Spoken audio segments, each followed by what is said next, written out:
Aujourd'hui, nous avons lancé le pôle technologique du ministère qui se veut une contribution et un levier pour le renforcement de la souveraineté technologique de notre pays, conformément aux orientations royales qui a appelé à ce qu'on puisse développer la souveraineté nationale. Aujourd'hui, cette souveraineté technologique s'impose d'abord parce qu'aujourd'hui, il y a des transformations et des ruptures technologiques majeures.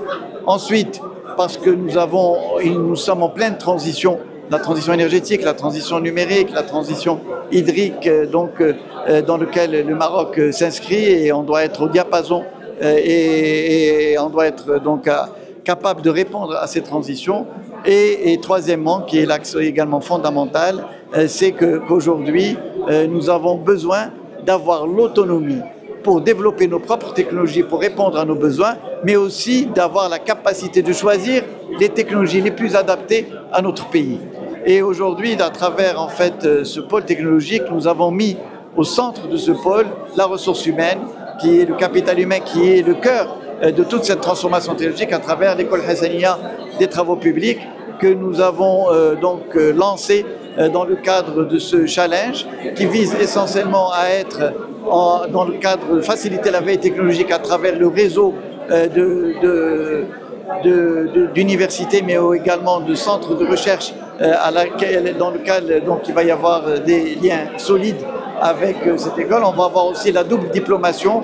On va renforcer tous les enseignements et toutes les filières seront en anglais pour être, avoir la capacité d'écrire des articles scientifiques et permettre de renforcer notre présence au niveau scientifique à l'échelle internationale. Nous avons développé aussi des comités scientifiques. Nous avons créé des instituts, l'Institut de l'intelligence artificielle, l'Institut de l'eau et bien sûr l'Institut de la physique quantique pour nous préparer aux futures ruptures majeures. Et enfin, l'idée derrière tout ça, c'est de former des ingénieurs qui auront la maîtrise technologique, qui auront la capacité d'innover et qui seront très attachés à leur patrie et à leur nation. Aujourd'hui, Monsieur le ministre de l'Équipement et de l'Eau a donné le coup d'envoi du pôle technologique du ministère de l'Équipement et de l'Eau. Donc l'école Hassaniya a abrité cet événement aujourd'hui. Nous en sommes fiers. Alors ce pôle technologique, il ambitionne à renforcer la technicité au sein du ministère pour garantir une souveraineté technologique nationale. Alors ce pôle est constitué principalement de 3 acteurs. L'école Hassaniya des travaux publics en tant qu'école d'ingénieurs de référence, le CID en tant que bureau d'études de référence et le LP2E comme étant un laboratoire national de référence. L'école Hassaniya, il joue un rôle central dans ce projet ambitieux puisqu'il a comme devoir de mettre en place un projet de transformation majeur pour accompagner l'ambition de ce pôle.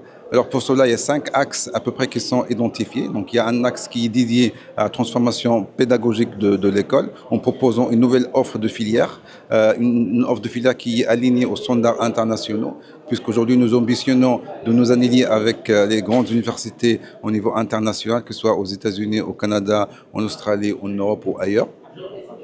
L'autre axe de transformation, c'est l'axe qui est dédié à la mise en place de laboratoires de pointe. Donc, quand on parle de laboratoire de pointe, aujourd'hui, on pense à tout ce qui est nanotechnologie, tout ce qui est material science, tout ce qui est intelligence artificielle, tout ce qui est data engineering, tout ce qui est mathematics and system engineering.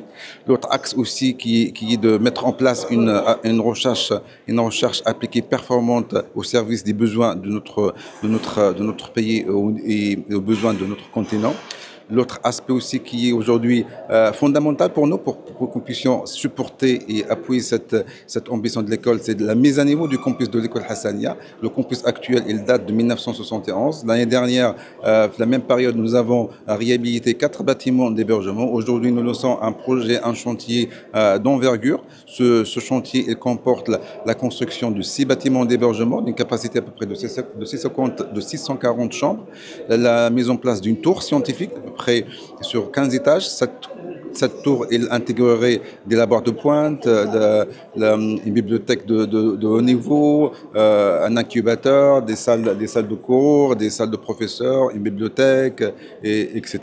Et l'autre axe aussi qui est important, c'est notre ambition de nous connecter avec les grandes universités internationales. Aujourd'hui, nous avons signé plusieurs partenariats avec des universités de renom. Et en 2025 et les années à venir, on continue à faire de même. Et l'autre aspect qui est important, c'est la communication. Donc nous faisons beaucoup de choses. Aujourd'hui, pour permettre notre rayonnement et notre développement, nous avons mis en place un axe qui est stratégique, une communication ciblée au service de notre développement. Et merci.